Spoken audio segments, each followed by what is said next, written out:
So much for joining us, Congressman. I know you've had a chance to view this video now. What's your reaction? Well, I did view the video, and it's disturbing at the least. I think that now that that video is released, it's incumbent upon the Charlotte Police Department to release their video.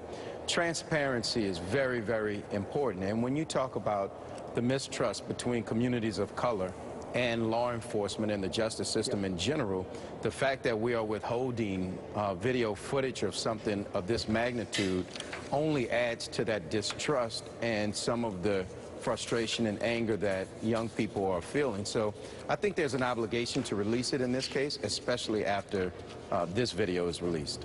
You went yesterday to the Justice Department. Tell us a little bit about that visit and what you think should come next.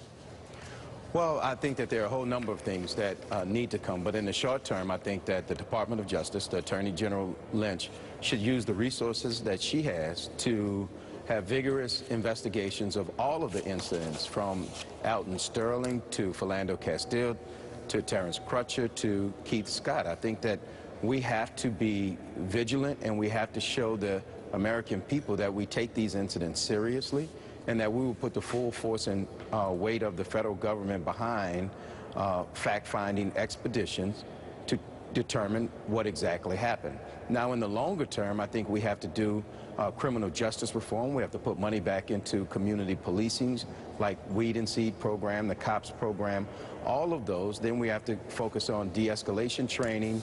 And the one thing that this video highlights to me is that we need to train our officers better. Keith Scott's family obviously made a decision. They had already turned it over to authorities, but they made a decision to release this today to us at NBC News.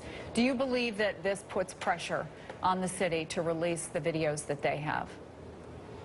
I do. I think for many people watching the video that the family released, it only creates more questions. And if the police department has better footage with different angles, I think it's incumbent upon them to release it so that the full picture is out there. But from what I see on this video, it is very disturbing, and the question becomes, could this have easily been de-escalated in another way, considering you have a wife out there that's talking to him?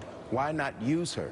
So the bigger question becomes, if this was a suburban neighborhood, a middle-class neighborhood with a wife and a father in distress, would they allow the wife to comfort or de-escalate the situation? And that, I think, we need to take a real look at. And the last thing I will say is that the key here is whether he posed an imminent threat of danger to someone. And that I don't see at all. And those are the questions that I think that another videotape could shed light on, or verify that he posed no imminent threat.